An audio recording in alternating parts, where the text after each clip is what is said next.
dari lantai 2 Gedung Serambi Indonesia Tanjung Permai di batas kota Syederalun masih bersama saya Tia Andalusia. Dan seperti yang sudah saya janjikan tadi bahwa kita bakal berbincang-bincang dalam talk show interaktif bersama Kanwil Kemenkumham Aceh.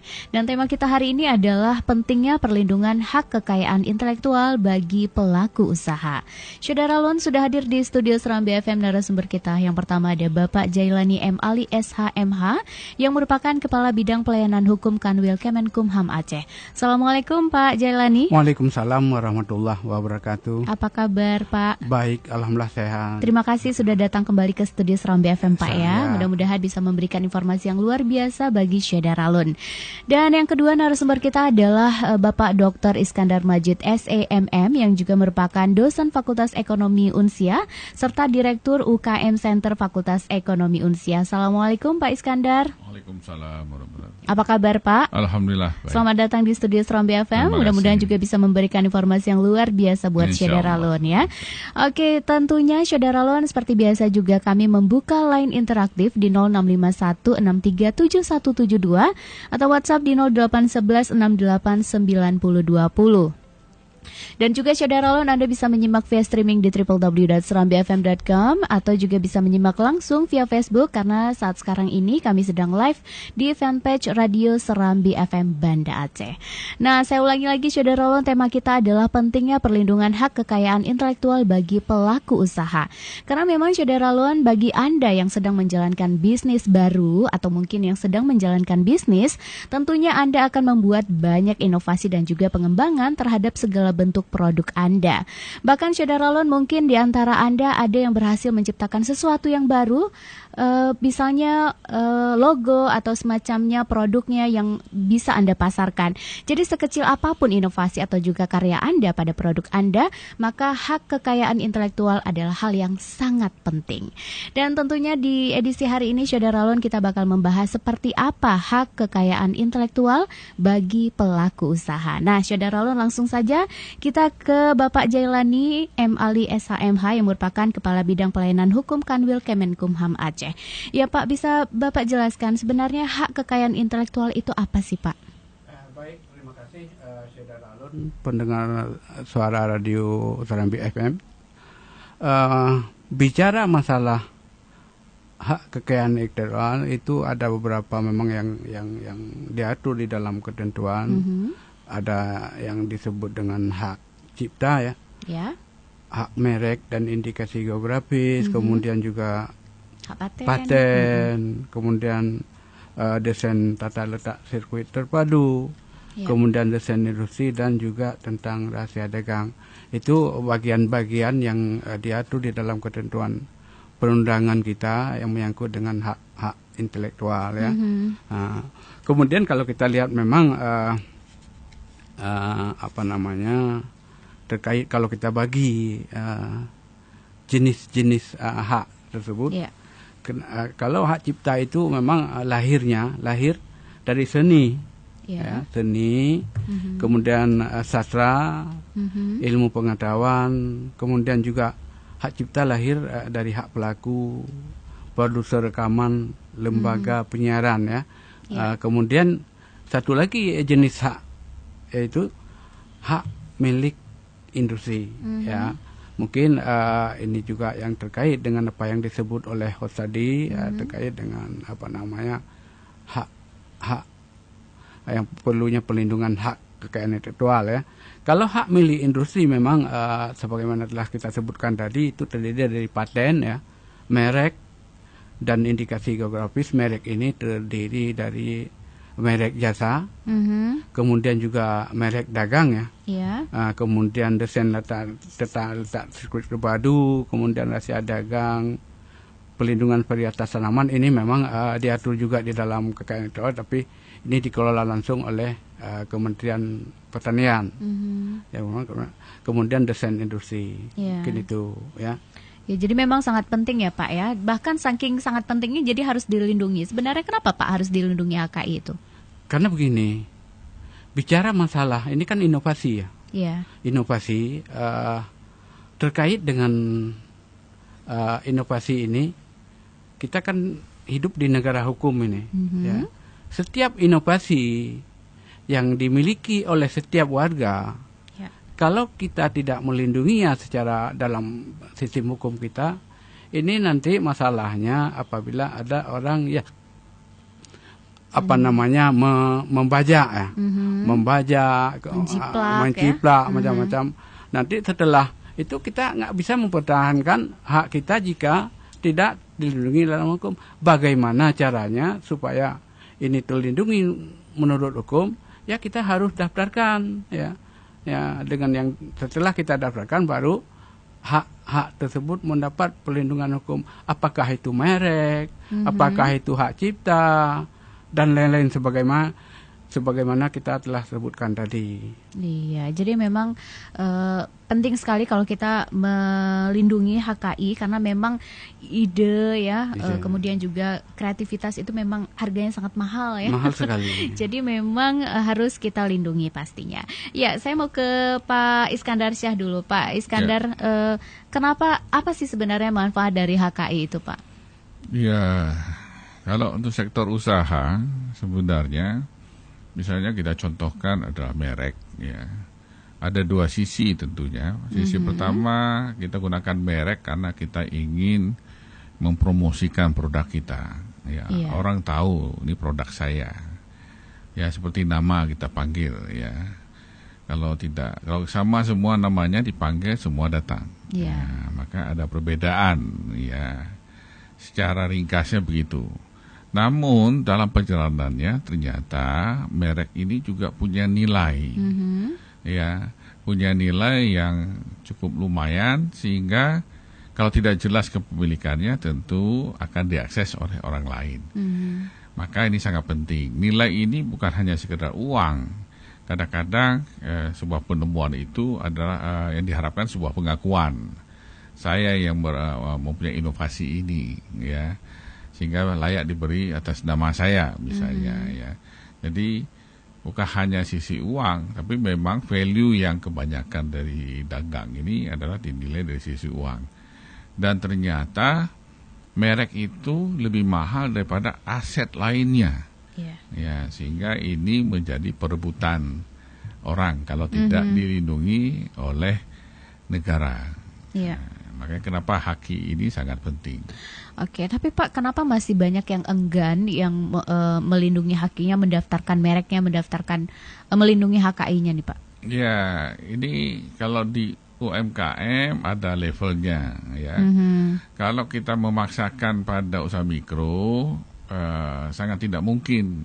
Karena hari ini saya mau dagang bakso, minggu depan mungkin saya mau dagang mie pangsit.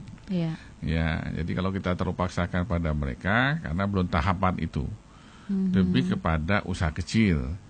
Nah, usaha kecil juga beranggapan pertama ini belum penting, ya, karena belum dirasakan itu penting. Nanti ketika sudah ada nilai baru dia rasa penting. Dan ini sering kita temui di Banda Aceh ada juga ketika namanya sudah terkenal, terutama kalau kerjasama dengan orang lain, dengan orang lain, partnership lah, ya, belum franchise, tapi partnership mereka.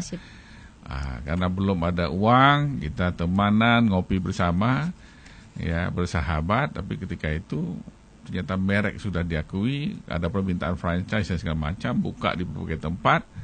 Nah, ini merasa penting. Nah, siapa duluan dan daftar?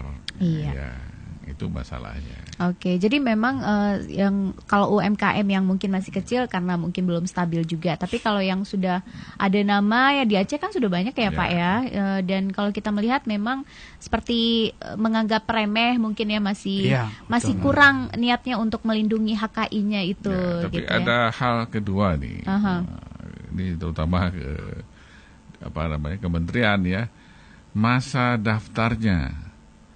Ya, 2 tahun. Saya pernah daftar Pak, merek saya, Kopi Sultan. Ya. Setelah 2 tahun dapat surat cinta, ditolak. Itu gimana rasanya ya? Setelah 2 tahun gitu kan? Padahal udah kasih nama Sultan. Ya, mungkin ada Kopi Sultan yang lain berarti? Ada yang sudah daftarkan dengan jenis kode yang sama. sehingga saya tidak bisa daftar lagi. Termasuk ada UKM kita di sini kopi juga mau daftarkan kopi sultan tidak bisa lagi karena kode tersebut sudah masuk ke pendaftaran tersebut. Ya, memang kita selalu usulkan ada dari anggota DPR pusat datang, maunya jangan 2 tahun lah, ya. Walaupun sebenarnya kalau sudah daftar sudah aman, Pak. Aman. Ya. Tapi karena dilindungi selama pendaftaran ya, itu siapa duluan, ya, tanggal daftarnya kapan, siapa duluan daftar, maka yang lain nggak bisa masuk. Tapi bagi masyarakat menilai, wah 2 tahun ini lama. Mungkin setelah 2 tahun di ACC, Pak, nah ini terjadi. Setelah 2 tahun di ACC, bisnisnya nggak ada lagi, udah tutup. Ya, mestinya kalau dia paham juga, tanda daftar itu bisa dijual. Oke. Iya. Iya. Karena ada harganya. Berarti ini nanti pertanyaan PR juga nih untuk Pak Jailan ya. Kenapa kok sampai 2 tahun gitu ya? Apakah mungkin bisa lebih dipersingkat? Baik, Syederalun, untuk Anda yang ingin bergabung, ingin bertanya-tanya mengenai HKI, silakan di 0651637172 atau WhatsApp di 0811689020. Syederalun, kita bakal kembali lagi dalam talkshow bersama Kemenkumham Aceh. Namun sebelumnya kita simak dulu pesan-pesan berikut ini.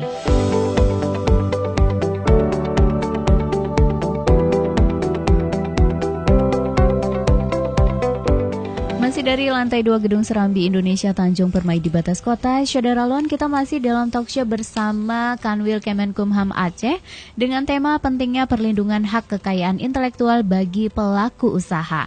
Nah, untuk Anda yang ingin bergabung silakan di 0651637172 atau WhatsApp di 0811689020.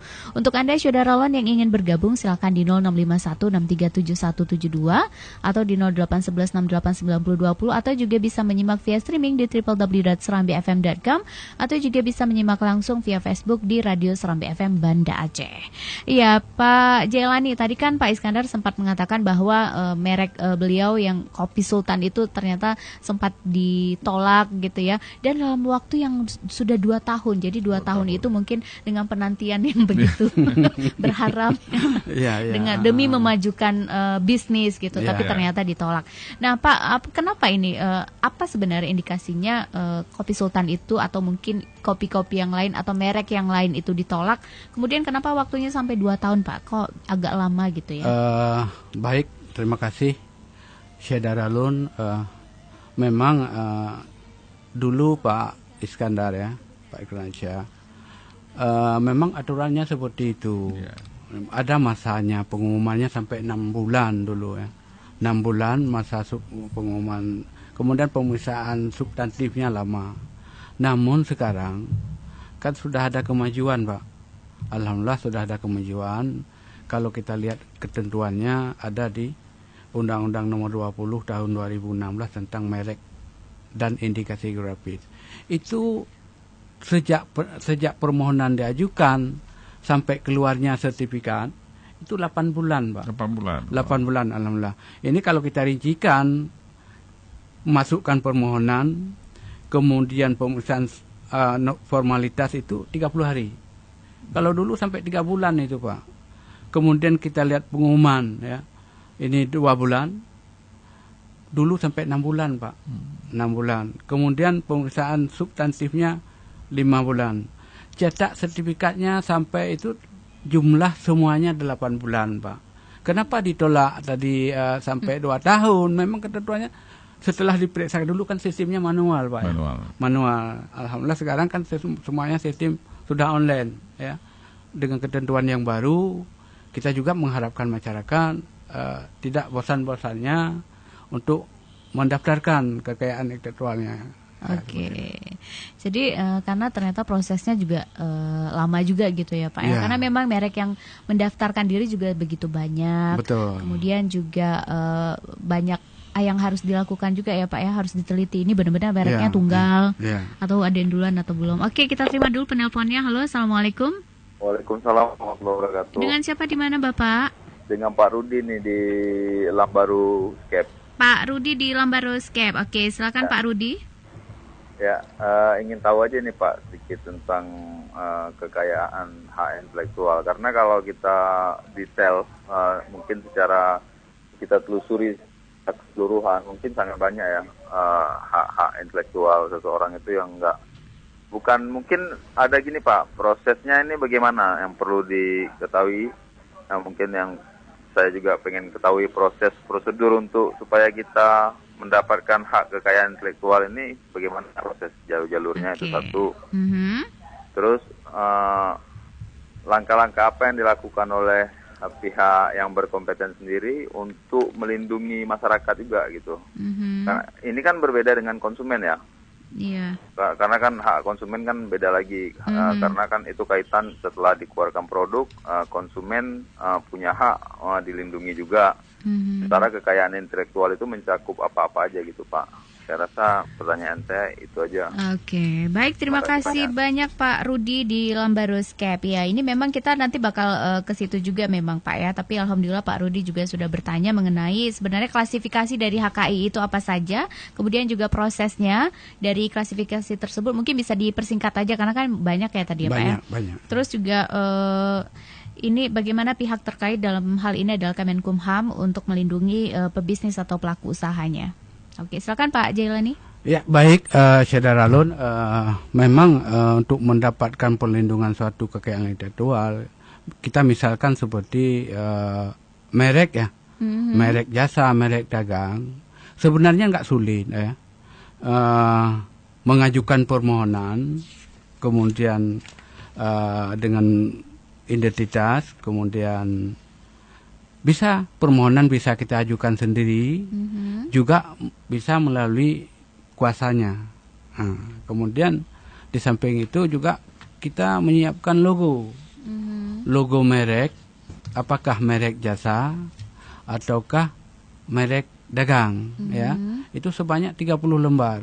Kemudian mengajukan ke Kanwil ya, ke kantor wilayah Kemenkumham Aceh. Nanti di sana akan didaftarkan secara online. Jika syaratnya lengkap langsung itu Pak. Langsung Pak Rudi didaftarkan. Kemudian sebelum diupload semuanya itu nanti akan keluar billing ya. Billingnya billing penerimaan negara bukan pajak. Silakan nanti pemohon membayar sendiri ke bank persepsi. Ya. Kemudian setelah itu langsung dikirim online, itu nggak lama prosesnya itu. Ya? Setelah itu baru setelah kita sebutkan tadi 8 bulan prosesnya itu sudah selesai semuanya, itu tahap pencetakan sertifikatnya. Itu sebenarnya nggak sulit ya, nggak sulit Pak Rudi. Iya. Oke, tapi Pak memang seperti yang Pak Iskandar bilang, kalau sampai sekarang juga masih 2 tahun Pak. Kalau sekarang dah. Oh, sekarang nggak sampai. Kalau dulu tahun. Ya, benar, karena memang ketentuannya seperti itu. Kenapa demikian? Ya, untuk pemeriksaan substantif itu sangat dikhawatirkan jangan satu merek itu dipunyai atau dimiliki oleh beberapa orang. Jadi itu sangat hati-hati. Nanti jangan ada gugat-menggugat di belakangnya. Ya, seperti itu. Oke.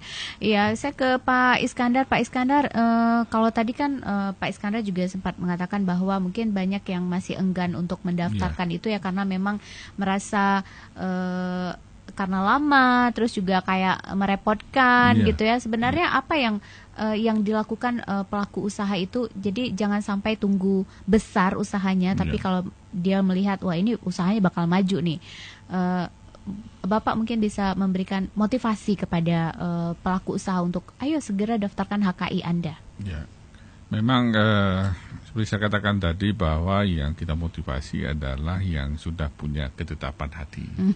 Ya, sama seperti orang nikah ya. Nah, boleh nikah kalau sudah cocok ya. Karena di merek walaupun COVID tetap ya kan. Walaupun merek itu tidak hanya sekedar logo, juga warna, ya juga desain. Nah, ini kadang-kadang ya juga jadi masalah. Karena itu waktu pendaftaran itu kan diwajibkan disertakan ya. Kadang-kadang teman-teman ini ya membutuhkan konsultan tambahan dan ini yang agak menyukarkan. Walaupun sekarang ini sudah banyak yang membantu. Tapi kalau konsultan HKI itu sudah ada kan? Sudah. Itu bagaimana cara mendapatkan itu Pak? Cuman harganya mahal Pak ya. Nggak tersentuh. Oh gitu ya. Terkait dengan itu mungkin bisa saya tambahkan Pak. Di kita di Aceh ini jumlah penduduknya lebih kurang jutaan ya. Perlu di forum ini kita sampaikan hanya 1 orang konsultan KI. Betul. Memang syaratnya bagaimana supaya jadi konsultan KI. Apa yang disampaikan oleh Pak Dr. Iskandar tadi memang benar. Memang biayanya mahal. Sekolahnya sekitar ada sekolahnya mahal. Memang ada pendidikan khusus untuk itu. Oh iya. Kemudian diangkat ditetapkan oleh Kementerian Hukum dan HAM sebagai konsultan KI seperti itu. Tentunya setelah mengikuti pendidikan khusus ya. Ya, berarti memang mungkin yang ingin, karena mumpung 1 orang masih kalau di Aceh ya. Jadi ayo yang lainnya untuk menjadi HKI, konsultan HKI juga sangat menjanjikan juga nih untuk membantu ya, niatnya untuk membantu masyarakat. Tapi kalau nggak perlu pakai konsultan bisa juga ya sendiri melakukan prosedur yang sudah lumayan gampang, terus juga informasi sekarang di mana-mana juga sudah ada. Kalau dari Kemenkumham Aceh sendiri bagaimana mensosialisasikan HKI ini supaya pebisnis atau pelaku usaha bisa semangat untuk mendaftarkan haknya? Baik, salah satu cara yang kita lakukan adalah sesuai dengan tugas pokok fungsi kantor wilayah Kemenkumham Aceh ini, seperti ini. Ya, dengan talk show. Dengan talk show, kemudian melalui sosialisasi ke kabupaten kota, seperti itu yang kita telah lakukan selama ini. Kemudian juga ada kita sosialisasikan kegiatan-kegiatan seperti ini melalui TV, baik TV lokal, kemudian juga televisi nasional lebih banyak lagi lebih gitu banyak. Ya. Jadi model-model itu yang kita lakukan supaya masyarakat ingin ya bersemangat untuk mendaftarkan kekayaan intelektualnya. Oke, Pak Iskandar bisa dijelaskan Pak sebenarnya syarat-syarat yang kita butuhkan untuk mendaftarkan HKI atau bagaimana caranya agar kita bisa menetapkan hati. Ini saya mau mendaftarkan merek dagang. Oh, ini saya mau mendaftarkan hak paten. Oh, ini saya mau mendaftarkan hak cipta dan lain sebagainya. Bagaimana Pak? Ya, seperti saya katakan juga bahwa memang penting sekali masalah haki di merek ya. Namun pada level mikro perlu tidak hanya fokus ke situ, tapi misalnya kalau jualan kuenya harus enak dulu, ya, kemasan harus bagus dulu, ya. Tapi kalau sudah promosinya sudah luas, itu wajib untuk mendaftarkan. Kalau tidak orang lain akan ambil, ya, mereknya. Mereka yang daftarkan dan sudah banyak terjadi Pak yang di level UMKM, betul ya, yang diambil sama orang lain ya, karena hanya satu di kelas tersebut yang boleh didaftarkan ya. Misalnya saya kelas kopi dengan merek ini ya, saya nggak bisa daftar lagi ya. Nah jadi hal seperti ini kita terus memotivasi mereka untuk mendaftar. Malah kita juga minta teman-teman yang bisa desain untuk membantu dari sisi desainnya, sehingga prosesnya mudah ya, sama dikatakan oleh Bapak tadi ya, secara online ya, tinggal isi saja. Pemerintah juga saya lihat juga menawarkan baik dari dinas maupun dari kementerian pendaftaran merek gratis ya. Jadi nggak ada transfer, mereka yang transfer Pak ya. Jadi ada juga yang modal diskon atas rekomendasi dinas. Betul. Harga berbeda. Jauh Pak bedanya. Nah, jadi artinya nggak ada alasan masyarakat tidak daftar gitu kan. Alasan mahal, nggak daftar, nggak bisa. Ada yang gratis, ada rekomendasi. Nah, jadi tinggal ketetapan hati tadi. Ya. Coba lihat kasus-kasus lah. Ya. Bagaimana orang memperebutkan merek. Ya, walaupun saudara berebut juga.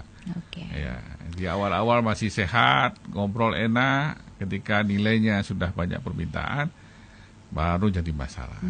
Pokoknya ini yang diakui adalah siapa yang duluan mendaftar ya, gitu betul, ya. Betul, ya. Oke, baik, untuk Anda Syederolon yang ingin bergabung silakan di 0651637172. Namun sebelumnya kita simak dulu penelpon berikut ini. Halo, Assalamualaikum. Assalamualaikum. Gak ada ya. Halo. Oke, mungkin masih malu-malu ya. Halo, Assalamualaikum.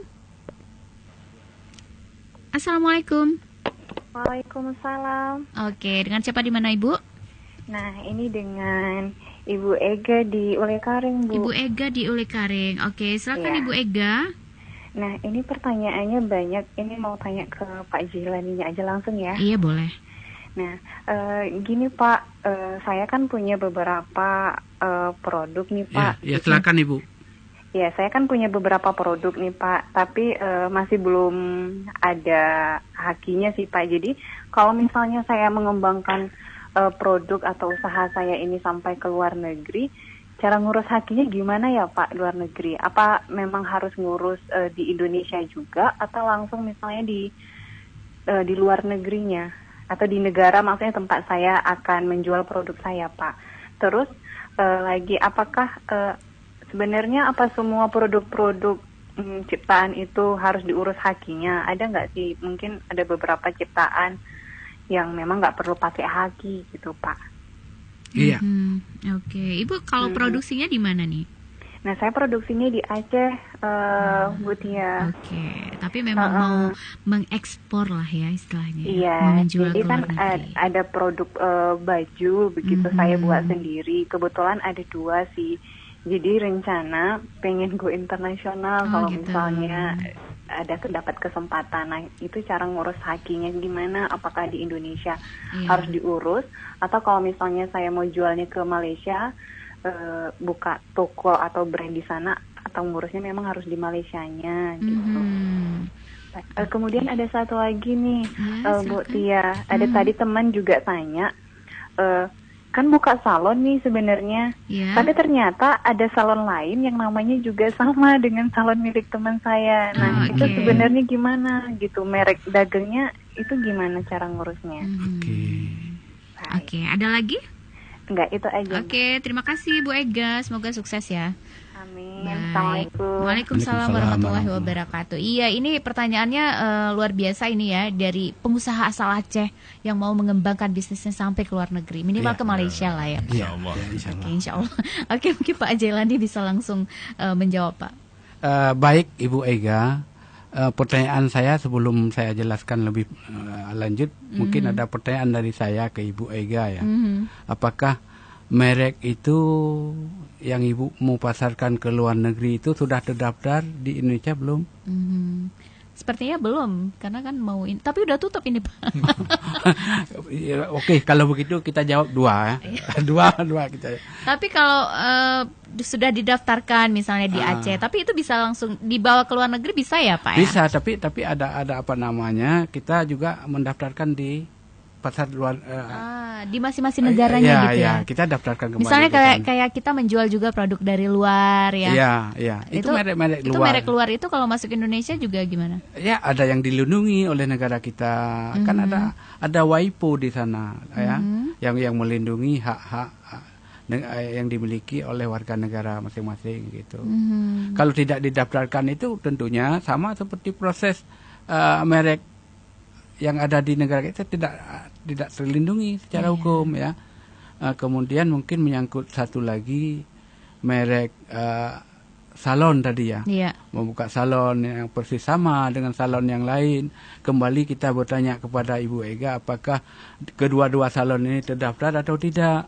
Jadi kita menjawabnya karena teleponnya sudah ditutup, mungkin kita bisa menjawab seperti ini Ibu Ega ya.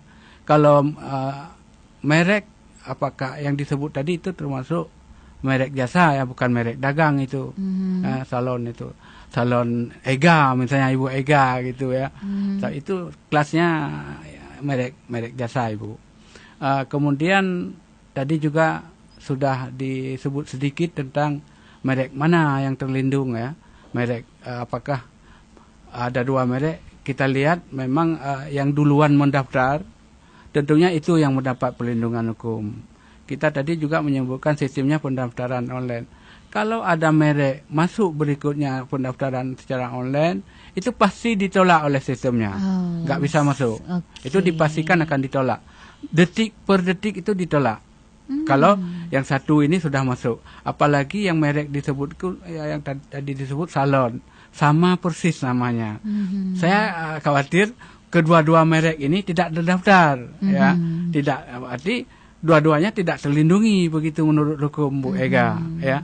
Oleh karena itu mungkin khusus untuk Ibu Ega yang ditanyakan oleh temannya tadi, kalau belum didaftarkan segeralah didaftarkan supaya negara mengakui bahwa itu milik siapa gitu. Jadi saya pikir seperti itu. Oke. Jadi harus memang didaftarkan ya kalau memang merasa kalau salon itu sesuatu berarti gitu ya buat kita ya. Betul. Apalagi kalau sudah punya logonya sendiri, terus juga kreativitas sendiri ya di dalam dia melakukan jasanya. Iya, betul. Karena memang banyak yang seperti itu juga. Oke, nah saya ke Pak Iskandar. Pak Iskandar, tadi kan kalau contoh Pak Iskandar tuh mendaftarkan Kopi Sultan dan ternyata dalam waktu 2 tahun itu ditolak. Tapi bisa nggak kalau misalnya dalam kasus seperti itu ya Pak ya? Jadi Bapak memberikan alternatif, misalnya yang pertama ada Kopi Sultan, kemudian itu kayak jaga-jaga supaya kalau ditolak gitu Pak. Terus ada merek yang lain gitu alternatifnya 2 atau 3 merek lainnya. Itu bisa nggak seperti itu Pak? Sebenarnya ya ada trik-trik tertentu ya. Artinya kita bisa sanggah masa itu. Kalau sudah terlanjur populer gimana? Ya udah kita cari nama lain, jadikan payungnya. Ya, sehingga brand itu masih kita bisa pakai, tapi di bawah sebuah payung yang terdaftar. Ya. Tapi nggak tahu sekarang populer atau tidak, nanti Pak Jeremy yang jawab. Ya. Jadi ya kita sangat senang dengan sekarang sudah 8 bulan, dan mudah-mudahan teman-teman UMKM juga akan cepat mendaftarkan. Pentingnya ya. Saya mau kasih contoh nih untuk jawaban yang pertanyaan tadi luar negeri ya. Kasus antara Apple dengan Samsung. Ya, ada satu fitur yang dikomplain oleh Apple bahwa Samsung membajak punya dia. Jadi apa yang terjadi terakhir adalah berlomba-lomba mendaftar di negara tertentu. Ya, jadi ketika misalnya Samsung mendaftar di Korea atau di tempat lain, maka Apple tidak bisa masuk dengan fitur tersebut di negara tersebut. Ya, jadi ini namanya sudah masuk ke persaingan industri. Ya, di sisi pendaftaran. Ya. Nah, kalau merek, ya ini tergantung kita. Ada pertanyaan saya, Pak, saya memang menemukan, tapi saya mau kasih gratis ke orang. Ya, biasa dapat pahala. Kasih gratis pun harus daftar. Ya, betul. Supaya nggak diambil sama orang lain gitu kan. Nah, jadi ini pentingnya. Ya, kalau kita lihat nama toko banyak sama. Ya, karena memang ini masih level mikro.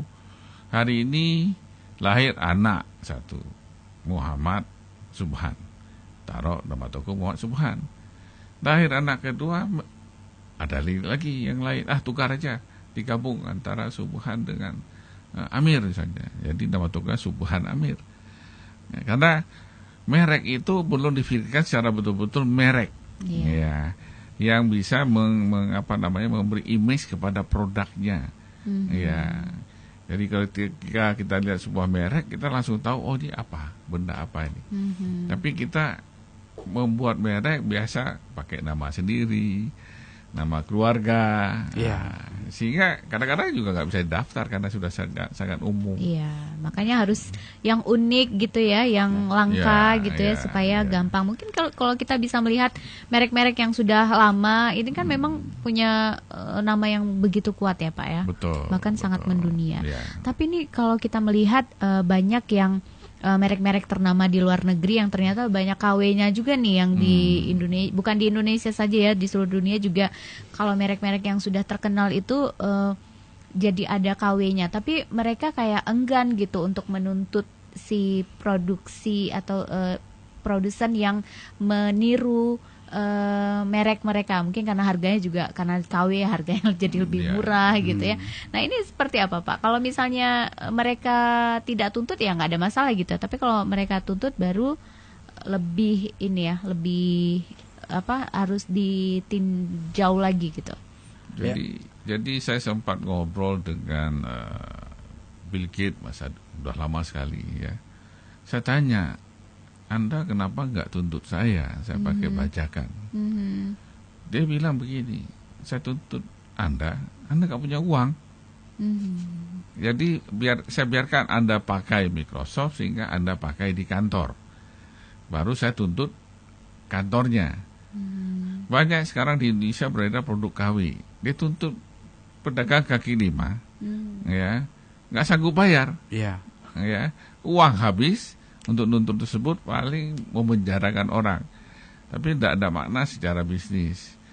Jadi makanya produk terkenal sebenarnya lebih enak, paling yang dituntut ada negaranya, ya, sehingga kebijakan antar negara biasanya. Kalau kamu nggak jaga merek saya, nanti punya Indonesia di tempat saya nggak pedulikan.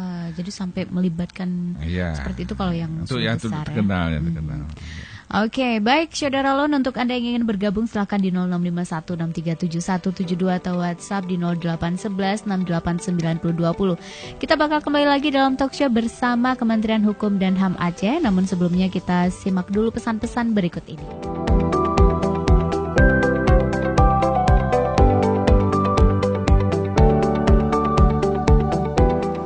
90,2 Serambi FM, Saudara Lon masih dalam talk show bersama Kanwil Kemenkumham Aceh dengan tema pentingnya perlindungan hak kekayaan intelektual bagi pelaku usaha. Nah, Saudara Lon, kita sudah memasuki segmen terakhir di program talk show interaktif ini. Namun sebelumnya Saudara Lon, saya mau ungkapkan terlebih dahulu nih, mau bertanya nih, mumpung lagi ada expertnya di sini ya. Ini kan lagi ada kasus yang sangat hot saat sekarang ini, yaitu kasus Bensu ya, ayam geprek Bensu, dan ternyata yang punya awalnya ini sudah menang, dan kemudian yang geprek Bensu yang milik Ruben Onsu itu yang akhirnya kalah gitu ya. Dan ini sepertinya seperti petir bisa dibilang, atau seperti shock terapi juga bagi pelaku bisnis, bahwa disitulah begitu pentingnya merek itu kita pertahankan, kita daftarkan gitu ya. Mungkin Pak Jalani bisa dijelaskan sedikit Pak masalah itu. Baik, mungkin saya akan menjelaskan secara umum ya, terkait dengan rebutan merek itu. Rebutan merek. Tadi sudah saya setir sekilas itu, kalau menurut ketentuan undang-undang di negara kita, siapa yang lebih duluan mendaftar, itulah yang dilindungi. Kemudian hak merek timbul atas pendaftaran. Kalau tidak didaftarkan pasti nggak akan timbul haknya itu seperti itu. Kita lihat dari kasus ini, mungkin Bensu ini yang pemilik pertamanya itu tidak mendaftarkan, kemudian didaftarkan oleh yang keduanya. Itulah kadang-kadang ada kalanya kita lalai, sehingga yang diakui oleh negara dalam hal ini melalui perusahaan pengadilan niaga itulah yang yang terlindungi menurut hukum ya. Kita lihat satu lagi kasus ya, yang baru-baru ini bahkan sedang proses di di tingkat penyidikan. Itu ada minyak rambut seperti minyak, kalau saya sampaikan itu seperti minyak rambut minyak rambut nilam ya, yang sekarang sedang proses itu Malahayati ya. Merek Malahayati dengan Nurhayati. Itu seperti itu. Itu sedang proses sekarang di tingkat penyidikan. Tapi kan namanya beda itu Pak. Tapi ada yang sama. Pada pokoknya sama. Pada pokoknya, bukan keseluruhannya, tapi pada pokoknya. Jadi persamaan pada pokoknya, apalagi keseluruhannya itu nggak boleh, dilarang. Kalau sempat terjadi, inilah yang sedang sekarang diproses ya, oleh penyidik ya, seperti itu. Namun sedang dimediasi juga oleh kita. Kemudian mudah-mudahan bisa selesai secara kekeluargaan ya, seperti itu ya, secara damai ya, seperti itu. Oke, baik ya, kita memasuki segmen terakhir. Saya minta Pak Iskandar terlebih dahulu untuk memberikan closing statement-nya. Silakan Pak. Ya, merek itu penting, sangat penting untuk marketing, tetapi merek itu juga sangat bernilai tinggi ya.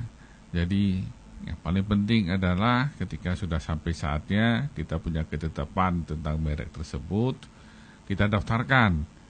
Sekarang enak ya, online kita daftarkan, dan kita bisa cek juga Pak ya. Bisa cek sudah ada atau belum ada. Ya, jadi nggak meraba-raba ya. Jadi kemungkinan ditolak sangat kecil.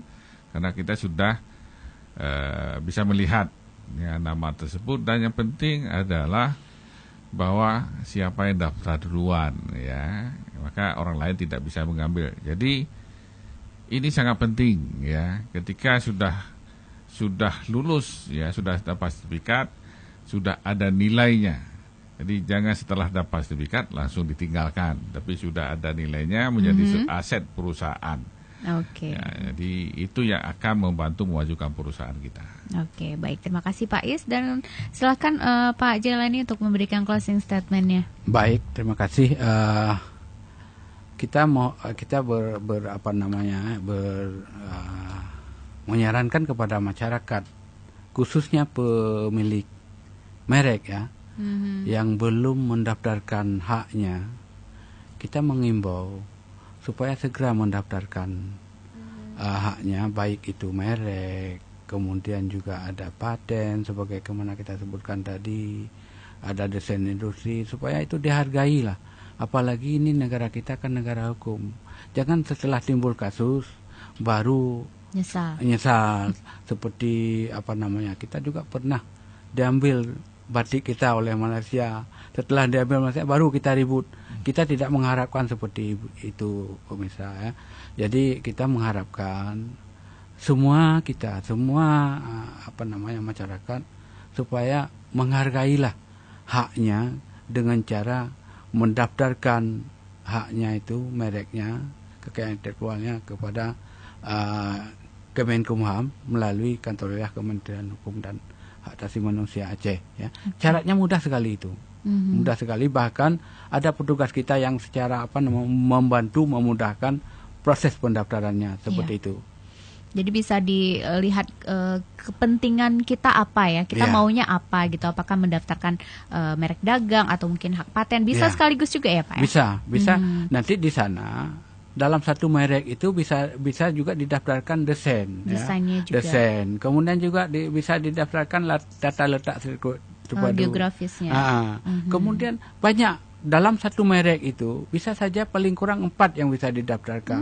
Dari segi bentuknya itu desain ya, dari segi mereknya itu nama ya. Sebagaimana Pak Dr. Iskandar tadi menyebutkan, terdiri dari merek itu terdiri dari kata-kata, huruf, logo, angka-angka ya, huruf-huruf, sehingga menjadi satu nama merek. Jenis hurufnya gitu ya, sampai warnanya. Betul. Pokoknya memang benar-benar makanya harus benar-benar dipikirkan dengan matang ya. Idenya benar-benar kreatif lah. Iya, seperti Jadi itu. Itu termasuk hak cipta juga ya berarti ya, Pak, ya? Termasuk semuanya itu. Makanya kita mengimbau masyarakat supaya masyarakat itu menghargai haknya. Kalau kita tidak menghargai hak kita, orang lain tentunya lebih tidak menghargai ya. Seperti itu. Oleh karena itu kami menghimbau sekali lagi kepada masyarakat supaya mendaftarkanlah haknya, supaya mendapat perlindungan hukum. Jadi seperti itu. Oke, apalagi sekarang kita lagi COVID, jadi bisa secara online juga ya Pak ya? Bisa. Oke, baik. Kalau sekarang waktunya juga sudah tidak lama lagi, tidak sampai 2 tahun ya. Jadi untuk Anda yang mungkin punya hasrat untuk memperluas bisnisnya, kemudian juga untuk menjaga HKI-nya, mudah-mudahan bisa mendapatkan sertifikat dari Kemenkumham ya untuk HKI-nya, karena memang ini sangat mahal ya, kreativitas kita pastinya. Baik, terima kasih banyak Pak Iskandar, terima kasih banyak Pak Jailani sudah hadir ke studio Serambi FM, sudah memberikan informasi yang luar biasa. Selamat beraktivitas kembali. Assalamualaikum. Waalaikumsalam warahmatullahi wabarakatuh. Saudara, demikianlah talk show interaktif kita bersama Kanwil Kemenkumham Aceh dengan tema pentingnya perlindungan hak kekayaan intelektual bagi pelaku usaha. Dan tentunya saudara, untuk Anda para pelaku usaha atau bisnis, silakan mendaftarkan hak kekayaan intelektual Anda agar mendapatkan perlindungan yang semestinya. Baik saudara, terima kasih banyak atas atensinya. Saya Tia Andalusia pamit undur. Saudara, wassalam.